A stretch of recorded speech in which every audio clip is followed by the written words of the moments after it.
You want to introduce obviously who you are, but why are you the person to guide the listener to the goal? Explain to people, why should you listen to me and why am I doing this podcast? Everyone has their unique story and their unique way of doing their podcast. And that's why you build fans and followers that way, because they're listening to you. And I don't know, the energy as well. You definitely have to bring the energy. Always have just one call to action, and I would make that call to action support your business goals. I've written a lot of notes. I love having feedback to improve.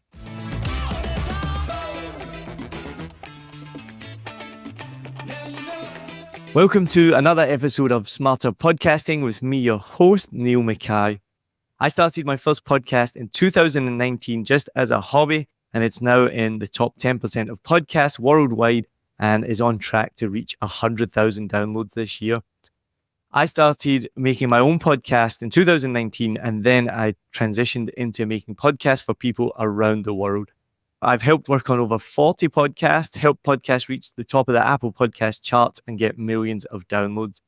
In this episode, I'm going to be doing one of my podcast audits where I've listened to a podcast, I've written down my notes, and I'm going to give feedback to the very brave host of that podcast. Now, this podcast is called the Inspired by Success podcast. My guest today started their entrepreneurial journey from a high school dropout to a teen mum and is now the founder of Game Guys. She's overcome homelessness, addiction, and incarceration to become a successful business owner and start her own show, the Inspired by Success podcast, which focuses on resilience and features entrepreneurs and thought leaders. My guest today, all the way from Sydney, Australia, is Linda Vo. Thank you very much for joining me today, Linda. Thank you for having me on, Neil. You are very, very welcome. I'm excited. You look scared there. Are you okay? Yeah, I'm usually the one that's interviewing people, not being interviewed. So let's do it anyway. It's a weird sensation when you flip it around, right? So what inspired you to start a podcast called Inspired by Success? I should have done it a while ago, actually. I've always wanted to create content and share my journey, my entrepreneurial journey, and share the failures in business. And so I don't know what made me start. Oh, yeah, listening to my favorite podcasters.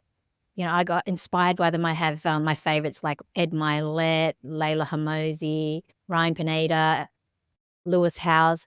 So I love them. And then that's why I decided to create my own podcast, because I was inspired by theirs. And so I use mine as a mesh to learn, and a mesh of all them. But I love it because I get to learn from all these entrepreneurs and hear their stories and just share it with the world. So I wish I did it years and years ago, but never too late to start. No, never at all. And how long have you been publishing it for? I believe under a year. So yeah, about 9 months. Actually, I have to go back to it, but yeah, less than a year. Relatively new. Well, we start every one of these audits. I have a series of questions for you. So the first question is, what equipment do you record with? I just started with the basics equipment because I knew nothing and I had to just research it on my own. So I just use a Yeti Nano mic, and I have lightings, because, you know, you got to always try to improve in the podcast game. So lighting is a must, and I use tools such as Buzzsprout, and to film I use Riverside. Nice. I recently spoke at the Podfest conference in the Philippines, and I got to meet Chris Mitsofs, who was promoting a book that he'd written, and I absolutely love the title and I love the theme. It's called Start Ugly, and then just try and improve as you go. And I 110% live by that. I started with a Blue Yeti microphone as well, actually a Blue Yeti Ice microphone, which broke within about 6 months. So I don't recommend that brand or that microphone anyway. Started in the front room, no lighting, no equipment, no video. And now, you know, I just try and make my episodes 1% better every time and try and improve it slightly, to the point now that we have a studio here in Saigon. That's not where I am right now. I'm actually recording from home, but the equipment is just improved all the time. If you are watching on YouTube, you'll see I have a green screen behind me, which to me is the coolest thing ever. I think that's so awesome. And so when you'll be watching this on YouTube, you'll see some cool image of podcasting behind me probably. using a Shure microphone, and hopefully the quality is really good. So yeah, I'm 100% on board with just getting started with the equipment that you have and continually improving. So you use Riverside, you got the Blue Yeti microphone, you've got lighting, which is awesome. How do you do your editing? What program do you use for editing, and how do you do it? So luckily I have a team, and because I have no time for editing, but they just use CapCut, simple as that. And one of them uses Adobe Premiere Pro as well. So CapCut is the easiest and it's a free tool. And Riverside, great tool too, because I get all my shorts and it uses AI and it gets all the shorts from the long form. And from there, they still have to edit it. And yeah, it's pretty basic, not that hard. And then they just add B-roll and music. So very simple. This day and age, anyone could do it. So there's no excuses. Guys. And then what is your podcast niche? Okay, so the thing is, the podcast is it's a bit different because it's very broad and general. I mean, it's the topics that I like to learn about, which is business, finance, mindset, even spirituality, and even health as well. So I thought recently I watched a video of Alex Hormozi and he talked about niching down. And the main thing was mainly to do with business. So I'm starting to focus more on business. And I love hearing stories how entrepreneurs built their empires or the failures they had to go through in order to achieve success. So business is the main topic that I like to focus on. But yeah, if you could go to my social media pages on Instagram, you'll see I've got, different videos for different topics such as spirituality. I think spirituality is really important. Finance, there's so many different topics that I love to learn about. So that's broad in terms of my Instagram page, but now I'm niching down into business. Awesome. Perfect. So obviously, podcasting is so popular now. There's around about 250,000 podcasts published every week. What makes your podcast different than those ones? I don't know. I guess the storytelling makes it unique, and I try to filter out the guests because I get a lot of people reaching out to me, and yeah, I just want to make sure each episode. I've had episodes where I've interviewed guests and I don't even publish it sometimes. I mean, sorry, previous guests, but it has to be a certain level, and I think the questions have to be really thought-provoking questions. And I think what makes my podcast unique is me, I guess. Every podcast you're listening to when I listen to podcasts, I listen to that host because I like that host. And so if you connect with me, then you'll listen to my episodes, I guess. I mean, everyone has their unique story and their unique way of doing their podcast. And that's why, you build fans and followers that way because they're listening to you and the story and your guest as well. But the energy as well. You definitely have to bring the energy, but hopefully that's why people listen to my podcast. So that is absolutely perfect. I think that's the best answer. And it took me, and it still, even to this day, takes me a lot to understand that I am on my podcast. Like I mentioned, I have my podcast, a Vietnam podcast.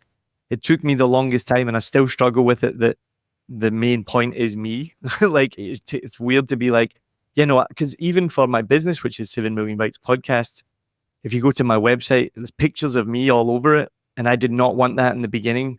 And as a business, and you obviously know this as well, being a business person, you have to think of your unique selling point, right? And I cannot think of what really is the unique selling point of my business because we do podcast editing and podcast consultations. And it's really difficult to be different in that. And eventually I was like, I think I'm the unique selling point, because people want to work with me, exactly what you said, people like your energy. So it was the last thing you said there, and you could tell you were reluctant to almost say it, but I think it's totally normal, and I'm the same as well. And that is 100% why people will listen to your podcast, because they like you. And something that always sticks with me, so I love stand-up comedy, and I used to do stand-up comedy myself. I've kind of stopped right now. And one of my favorite comedians of all time is Bill Hicks. And one of his pieces of advice was just be yourself, because there's only you can do that. And once you be yourself, you've got the market sewn up because nobody else can be you.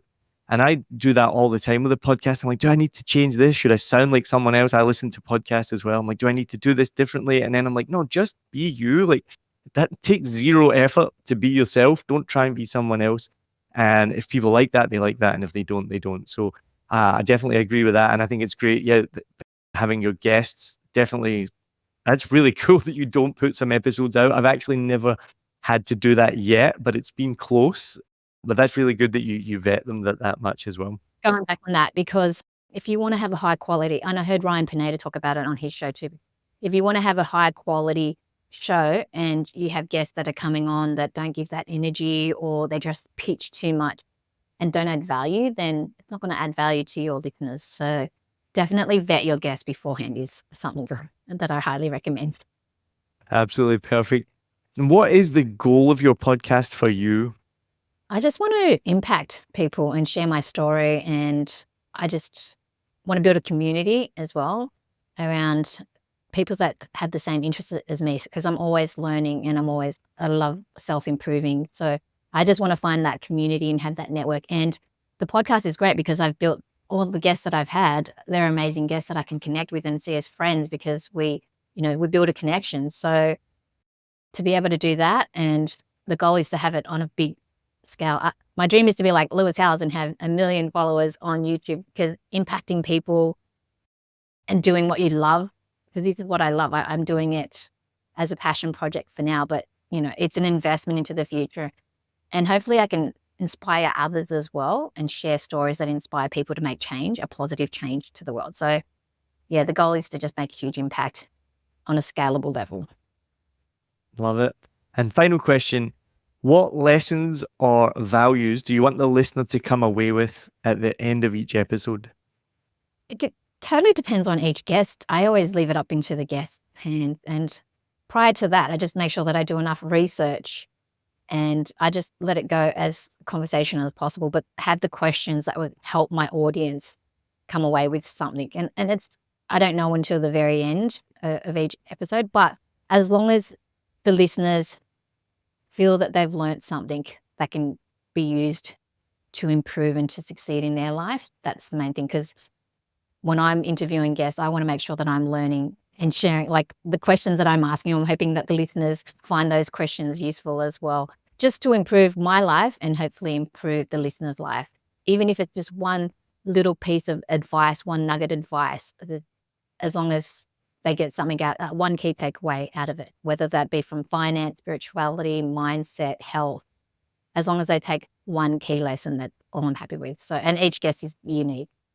Well, I listened to your latest episode with Jen Patterson, and I definitely took some tips away from that. I thought that was like a really interesting episode. It was, we can talk about the content a bit later, but in terms of content, yeah, it was super helpful. So just going back over some of the questions we talked about there, I mean, I think you already know this. It's amazing that you've recognized this already in terms of niching down. And it's just a common thing that I see with many podcasts is, especially in the similar industry or the similar content that you're doing, they want to do spirituality, business, health, and you've already recognized that becomes too broad. And if you really want to be known for one thing, I would suggest choosing one thing, which it seems like you already have, which is business. But at the end of the day, it's just, that's the advice that people give. It's the advice I give. It doesn't necessarily mean that's the only advice that can work, because, people always ask me, one of the most common questions is, how long should my episodes be? And it really doesn't matter, because the biggest podcast in the world, Joe Rogan, is 3 hours and doesn't really have a niche either. It kind of jumps all over the place and based on the guest. So that's the biggest podcast in the world. I've worked with podcasts that don't have a specific niche and they still get so many downloads. They've massive Patreon followers. And you're like, I remember I was working on one podcast and I was like, everything they do, I would advise the opposite, but they are massive. So they know what they're doing. So it is all just advice, but I would advise definitely niching down. So let's get into your podcast. So I went through, as I said, the last episode. First of all, I absolutely love the hook at the beginning. So this is what we do as well when we are editing podcasts, is we take about 30 seconds of just little clips, little sentences, and put them at the beginning to hook the listener. So I was like, as soon as I saw that, I was like, that's really impressive. It was well made. So was that your idea, or was that your editing team's idea to do this? No, I just follow my favorite podcasters and what they do. I'm like, oh, that's good. I'm going to do that. So I wish I'd done that a lot at the beginning, but I've just started to do it. And I think it just gives a teaser of what the podcast is about. We want to hear more. So definitely recommend doing hook if you can. Yeah, it's really interesting. So obviously, I'm mostly listening for audio quality because I'm a podcaster, but I do check the YouTube video because I do make YouTube videos as well. And so I could see that you have, and it's so good for YouTube to have a hook, which I've learned recently as I've been doing more and more YouTube podcasts. If 50% of your viewers are still watching after 30 seconds, that's typical on YouTube. Like YouTube tells you that information at the bottom if you go into the stats. So that blows me away. So, but it really shows you do need to grab the listeners or the viewers' attention in that first 30 seconds. So that was absolutely great. The music isn't too loud on top. So some podcasts I've listened to, like the music can be really loud and it means you can't hear the speakers. So the levels were good. I thought maybe the music could be a tiny bit quieter, but I'm really splitting hairs on that. But it was still, you could hear yourself doing the introduction. I did have a question though, and maybe if you might not know this answer if you have a team, but was it sped up? Because it seemed really fast. Which one? The intros or in general? The intro part and in general at the beginning, it seemed to level out a bit, but in the beginning, I was listening to it and I was like, this just seems really fast. Does she talk this fast or has it been sped up? I wasn't sure. I don't think so. I generally do talk faster. And when I listen to podcasts, I'm listening to 1.5 speed usually. No, yeah, 1.25 at least. So maybe it's just the way I think. Maybe I should be slowing it down. But I think, yeah, when I'm driving, I listen to fast because I haven't got much time. So, and that's probably the way that I talk too, fast. Maybe then go back and listen to that last one. I actually checked my app to see if I was listening to it sped up. I thought, have I clicked a button and listened to it sped up? And then I looked and it was still 1 time speed. I was like, oh no, it's just really fast. So Is that again, the it's up to intro you. or is that the intro or the hook? It was the hook and then the intro as well. Once the intro started, like the first couple of minutes, I was like, this seems really fast. I could imagine if the hook was sped up because you want to get people's attention. But even after the hook, I was like, this is quite fast. So it could be you speaking or your team might have sped it up. So maybe just you can check on that. Also, on the hook, was there like a audio filter over it to make it sound different? Because I think it was like stylistic to maybe change the way it sounded a little bit, but I found it a little bit weird. It was I don't know how to describe it, and I don't know if you know, but was there like some sort of audio filter over the hook? I'm not sure actually. I'll find out because we use there's a tool in Riverside that's Magic Audio, and I press that for the whole interview. Mm, So that should apply for even the hook as well. But I'll find you out. don't know of it. No. It might be the Magic Audio, but I thought the intro was really good. So it shared exactly what the show was about. We're going to have a deep dive into the minds of entrepreneurs, and it told people exactly what the show did. It said, get ready to be inspired. So it told the listener exactly what they're going to get from it. So I thought the introduction to the show was good, but there was one glaring thing that was missing. You didn't introduce yourself at all in the beginning of a podcast. You want to introduce obviously who you are, but why are you the person to guide the listener to the goal? So you have a great goal for your podcast that you want people to achieve. You want to make sure that they understand. And like we talked about, you are the selling point. You are why people come back to every episode. You want to make sure you explain why are you the guide. So you obviously have an amazing bio. You can easily tell people, why are you the person to give them business tips? Why are you the person to share this episode? It would be like if I had a DIY podcast, but I've never done DIY in my life. People would be like, why would I listen to this guy? So yeah, I had to go back a couple of times. I was like, oh, you haven't even introduced you don't say your name at all. Never mind. Say your credentials. So if you listen to the start of, go back to the beginning of this episode, I just do it very, very briefly. I just say, my name is Niall Mackay. I've had a podcast since 2019. Now I make podcasts all over the world. Very quickly, just explain to people, why should you listen to me and why am I doing this podcast audit? So that would be a big thing. I would do that. And even though it can become repetitive, and I think about this often, and I don't know if it's 100% right. I say a similar thing on every episode, even with my Vietnam podcast. I say, I've lived in Vietnam for 8 years, blah, blah, blah. I tell people why should they listen to me talk about Vietnam as a foreigner, especially. But the way I treat every episode is if somebody's listening for the first time, because we like to think as podcasters, and I used to think this, that everyone is listening to every one of my episodes. They can't wait for a new episode to come out. But in reality, people are finding your podcast and then they're scanning through all the past episodes and they'll be like, oh, there's one I want to hear about. And then they click on that and they listen to it, because your episodes are not like a story, right? You don't need to listen to 1, 2, 3, 4, 5, 6, 7, 8, 9, 10. You can go back and listen to any episode at any time. So I treat every listener as listening for the first time. We like to think as podcasters, people know who we are, but they might not. And that's why every episode I'll just do a quick introduction. And if you listen to like broadcast radio, which I love as well, they repeat things all the time. My favorite radio show, I've been listening to it for 10 years and they still do the same thing every single day. And I still absolutely love it. So I think it's just, I always look to broadcast radio because podcasting and radio is different, but I look at what they do and I'd, like you said as well, try and copy what the best do as well.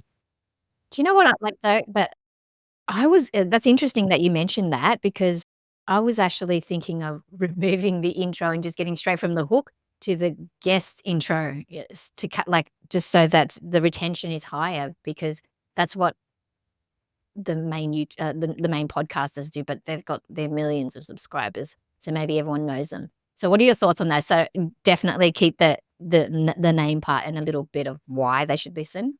Is that what you're Yeah, I think you're right about, I mean, I look to like the Diary of a CEO and things like this, but he's got on like the biggest guests. Everyone knows who they are, you know what I mean? Everyone knows who he is.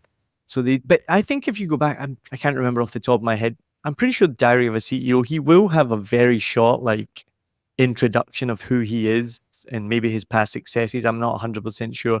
As I said, it's all just advice and you could do completely the opposite to what I say and it's still going to be super successful. But this is what I think when I do it. You got a really good introduction of the guest as well. You do exactly what I do as well and what I did for you. You just had a short list of her achievements in almost bullet points and then you gave her name, so that's the same style that I do. Is I will give the bullet points, that's what I did for you, of your achievements, and then I give your name. It's just a really nice way of doing an introduction. So that was great as well. You did that. And the guest audio was actually not too bad, because sometimes it's the guest audio, which you probably maybe know as well, can be absolutely terrible. They record it on the laptop. I've had guests, or I've been editing a podcast where the guest was outside. So all you could hear was the wind and the noise. And so the guest audio was good. So that was great. But there was some background noise at times. Like, for example, if you go to 3 minutes and 45 seconds, it sounded like someone was talking in the background. I don't know if that was from your side or from her side, but it was a couple of times throughout it. There was some background noise, almost like somebody talking. Yeah, so maybe just check out that. And as I said, I'm not a YouTube expert. I do podcast audios, but I did look at your YouTube video and I do make more and more YouTube videos. My little tip for that would be, make the video more dynamic, because it was just the two of you with a template around it and it didn't change for the 47 minutes or however long it was. How long was the episode? Yeah, 48 minutes. I would try and make it a bit more dynamic. So if you go back and, when this episode comes out, you can check it, or you can look at my previous episodes. I will filter the camera angle through just being on one person, on two people. It might just be on me. We'll move the camera angle.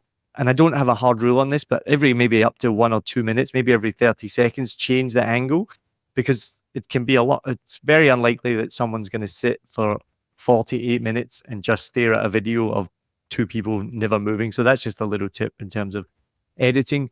And in terms of that background noise as well, I would advise wearing headphones. It helps block out all the noise and helps block out all the background noise as well. So that's why I'm wearing headphones as well. What I did notice, and again, audio quality is mostly what I'm looking at, it was quite echoey at times. And now looking at your microphone and hearing your microphone, I'm pretty sure you're using a condenser microphone. That's right, isn't it? The Blue Yeti you're using right now is a condenser microphone. So condenser microphones pick up the whole room.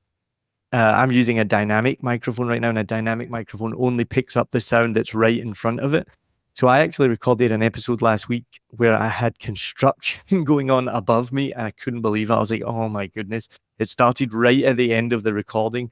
But then when I got to the audio, you actually couldn't hear it, because this microphone is only picking up the sound here, not the sound of the whole room. So it really helps increased the quality of the audio massively. Now, what I do is I use a program called Descript, which has something similar to the Magic Audio. It's called Studio Sound. The problem with using something like the Magic Audio, like you said, you just click it and set it and forget it almost. And AI is incredible, but AI still needs a human touch massively. You could hear throughout the whole episode that Magic Audio was on. I wasn't sure if you were using Studio Sound or not. There was times where it actually made the audio quality almost worse. Oh, Like wow. it doesn't do well with laughter. Studio Sound is similar as well. It kind of makes laughter sound a bit weird, I guess. And so even though you had that Magic Audio on, it didn't. There was times where it made it sound worse, I thought, to be honest. Good feedback. I didn't know. Yeah, I'm going to look into getting a dynamic mic as well. I would 100%. The audio quality will be massive, absolutely massive. But in terms, one of the things I always look out for, right, which you guys didn't do, which was amazing, was talking over each other. That's one of my biggest bugbears, and I advise people on that before I even start recording, which I didn't do with you because you were also a podcast host and I'd heard your episodes. I knew I didn't need to do it with you. But one of the biggest frustrating things for me is when people talk over each other, they don't let the other person finish their thoughts or the sentence, and they already start jumping in and talking. And the other thing that you don't do, which is amazing, and you're not even doing it right now, is when someone's talking and when we have a normal conversation, it's really normal to be like, yep, yeah. And to be honest, it's normally me that does it. I did one of my first episodes, and when I went to edit it, all you could hear was me in the background going like, And I was like, shut up, Neil. You don't do that, which is amazing. And I have to consciously not do it because I think it really detracts from the quality of the podcast when you have these two competing voices. So throughout the whole episode, I don't think you did it once, which is amazing. Oh, that's good. Yeah, because I'm trying to listen in. So when you have a good listening ear, you got to be mindful of that, making your own noises as well. But I do usually go, wow, like if it's something interesting that they've said, I wait till afterwards and I'm like, wow, that was powerful. Yeah, I noticed that you waited until they finished talking to react. So that was really great. That was really great. So you definitely you delivered the value that you promised in the beginning of the episode. You told people what they were going to get. Your guest did that. Personally, I loved the content. I thought it was super useful, especially the bit about, she talked about how you pay yourself, which as a business owner myself, that's something I have to think about all the time as well. And there's a guy I follow, Adam Shibley. I don't know if you follow him. He's been on this show. He does the Podcasting Business School. He talks about that for your podcast to sell yourself, essentially, because that's what he talks about. And that's what I think you should be doing with your podcast. You should be selling your services. He says the content, 70% of it should come from you. Now, obviously, doing an interview episode, it's hard to do 70%. He talks about doing it over the course of your whole podcast. So he says doing solo episodes, because that's obviously 100%. You should balance it out because your listeners, your viewers, they want to come and hear from you. So now I mix it up with solo episodes interview episodes like this. I'll also do solo episodes as well, so that someone comes to my podcast, they know they're getting the knowledge and the expertise from me and not just from the guest. So that would be my biggest tip, was put yourself into it more, not just your guest. I like that. I'll do that. Yeah. And your outro was great as well. You told people subscribe, follow, all that good stuff. This is one of the most difficult pieces of advice and one of the most difficult things to do.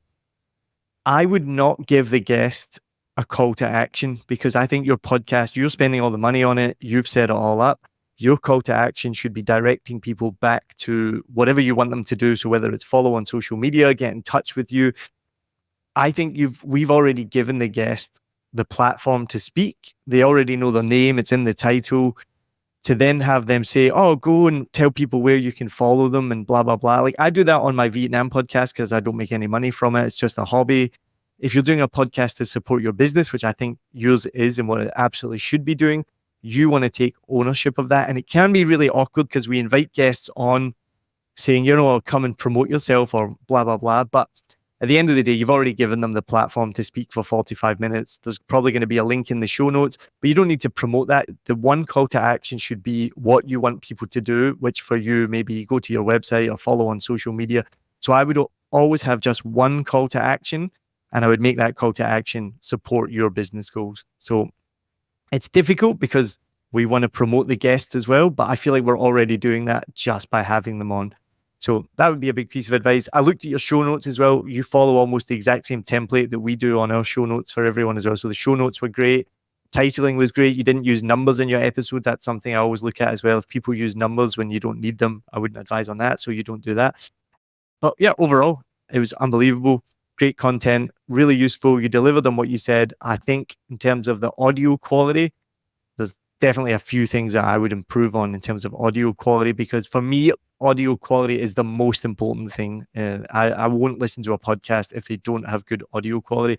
And I've absolutely forgot, sorry, the biggest piece of feedback that actually, when I was talking about the turning on that magic audio, throughout the whole episode, there was like static feedback. And again, I don't know if that's other episodes. I thought it was maybe my headphones, but I listened on 2 different sets of headphones to make sure it wasn't the headphones. There was like static noise throughout the whole episode, which I think comes from the magic audio, because when you're using a condenser microphone, it's picking up the whole room. And the magic audio doesn't do the best with that. So studio sound, which is similar to magic audio, works really well with a dynamic microphone. Like right now, I'm in a big living room. The audio quality should be terrible, but I'm using a dynamic microphone, so it's picking up good sound. And then when I turn on the studio sound, which is same as magic audio, it's going to cut out all that background.